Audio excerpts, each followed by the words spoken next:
जानकारी लिने क्रममा आज हामी आएका छौँ भक्तपुरको कौशलारमा रहेको यामाहाको सोरुममा यामाहाको MT-15 V2 बाइकको बारेमा जानकारी लिनको लागि। बाइक किनेर बेच्नको लागि एउटै डेस्टिनेसन bikebazar.nepal.com। मेरो अगाडि रहेको छ यामाहाको MT-15 V2 बाइक। अब यसको बारेमा हामी के जानकारी लिनेछौँ। फर्स्ट अफ अल स्वागत छ हजुरलाई हाम्रो युट्युब च्यानलमा। धन्यवाद। सो मलाई बाइकको बारेमा थोरै के जानकारी दिनुहोस् न। यो चाहिँ हाम्रो 155 सीसीको MT V2 भर्खर लन्च भएको बाइक हो। यसमा अब इन्जिनको टाइप भनेको चाहिँ हाम्रो लिक्विड कुल 4 स्टक 4 valve छ। त्यसै गरी यसमा पिक पावर भनेको 18.4 PS को 10,000 RPM मा छ। यसै गरी म्याक्सिमम टर्क भनेको 14.1 Nm 7500 RPM मा छ। यसै गरी यसमा ट्याङ्कको क्यापासिटीको कुरा गर्नुपर्दाखेरि यसमा 10 लिटरको छ भने चाहिँ यसमा हाम्रो भ्यालीभित्र माइलेज भनेको 40+ छ। अनि सिट हाइट र ग्राउन्ड क्लियरेन्स कति छ यो बाइकको? यसमा सिट हाइट भनेको चाहिँ 810 mm को हुन्छ।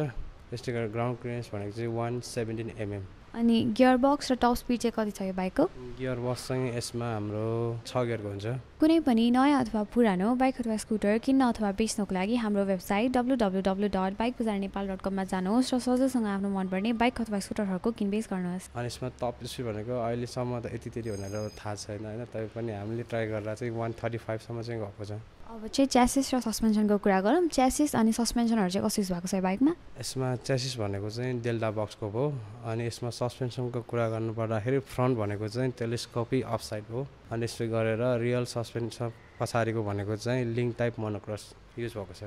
अनि ब्रेकिङ सिस्टम चाहिँ कसरी भएको छ यो बाइकमा? यसमा ब्रेकिङ सिस्टम भनेको MT V1 मा चाहिँ हाम्रो सिंगल च्यानल ABS मात्र थियो। यसमा चाहिँ एउटा एक्स्ट्रा थपेको भनेको चाहिँ ड्युअल च्यानल ABS हो। यसमा ब्रेक टाइप लाग्ने भनेको अगाडिको चाहिँ 282 mm को हुन्छ।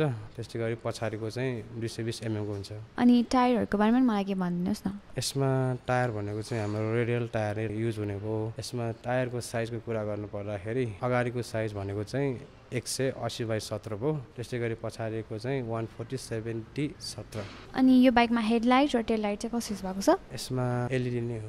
अनि इन्स्ट्रुमेन्ट क्लस्टर चाहिँ? यसमा डिजिटलै भनौँ न। सो यो बाइकमा हाम्रो एडिसनल फिचरहरू चाहिँ के छ त? एडिसनल फिचर भनेको यसमा थपेको चाहिँ एउटा सेर्भर क्लच भयो।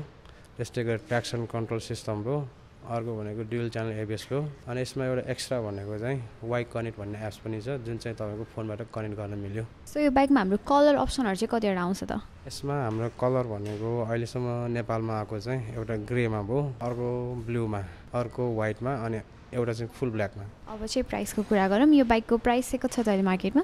यसको प्राइस चाहिँ हाम्रो नेपालमा 5,49,900 रुपियाँ छ। अनि फाइनेन्सको चाहिँ के कस्तो सुविधा छ हामीसँग अहिले? यसमा हाम्रो फाइनेन्सको पनि सुविधा छ होइन, जुन चाहिँ तपाईँको 50% चाहिँ डाउन पेमेन्ट नै गर्नुपर्ने हुन्छ क्या यसमा।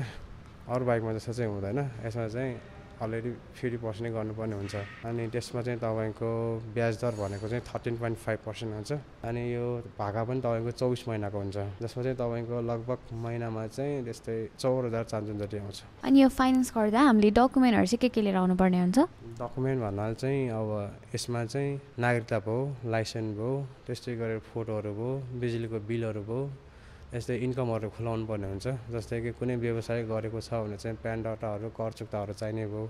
यसै गरी होइन, अब कुनै ठाउँमा काम गरी हुन्छ भने चाहिँ स्यालेरी सर्टिफिकेट, बैंक स्टेटमेन्ट चाहिने भयो। एक्स्ट्रा भनेको चाहिँ जमानी बस्ने पनि चाहिने हुन्छ, उहाँको नागरिकता, फोटो। अनि हाम्रो यो बाइकमा वारेन्टीको चाहिँ के कस्तो सुविधा छ? यसमा हाम्रो वारेन्टी भनेको इन्जिनमा 2 वर्ष, ब्याट्रीमा र सकमा 1 वर्षको हुन्छ। अनि त्यो किलोमिटर वाइजमा हेर्नुहुन्छ भने चाहिँ 24,000 इन्जिनमा, 10,000 ब्याट्री र सकमा हुन्छ। सो हजुरहरूको सोरुम अनि सर्भिस सेन्टरहरू चाहिँ कता कता छ होला? हाम्रो सोरुम लगभग नेपालभर नै भनौँ होइन। अब यतै नजिकै भएको चाहिँ हाम्रो ब्लु स्क्वायर कौशलदारको भयो। त्यसै गरी सल्लाहगारीमा पनि छ। त्यसै गरी बनेपामा, यस्तै कोटेश्वरमा, गर्गमा पनि छ। अनि हजुर हाम्रो भ्युअर्सलाई चाहिँ के भन्न चाहनुहुन्छ त? भ्युअर्सहरूलाई अब नयाँ बाइक आएको छ, नयाँ कलरमा आएको छ, भर्खर लन्च भएको बाइक आएको छ। आएर भिजिट गर्नु, टेस्ट राइड गर्नु, मन परेमा लिएर जानु होला। Thank you so much. Thank you. अब हामी यामाहाको MT-15 V2 बाइकको एक्जस्ट साउन्ड सुन्न जाँदैछौँ।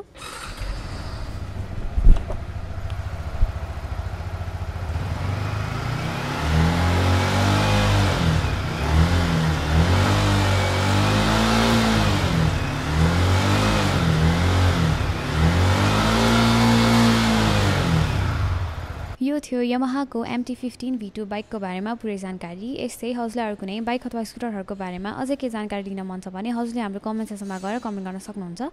अथवा हजुरलाई यही यामाहाकै कुनै बाइक अथवा स्कुटरहरू किन्न मन छ भने हजुरले हाम्रो वेबसाइट www.bikebazarnepal.com मा गएर पनि किन्न सक्नुहुनेछ। र भविष्यमा आउने भिडियो हेर्नको लागि हाम्रो युट्युब च्यानललाई सब्स्क्राइब गरिदिनु होला। यदि हजुरले हाम्रो यो भिडियो मन पर्यो भने लाइक पनि गरिदिनु होला र हाम्रो इन्स्टाग्राम अकाउन्ट बाइक बजार नेपाललाई पनि फलो गर्न नबिर्सिनु होला। Thank you for watching. I'll see you in my next video. Bye bye.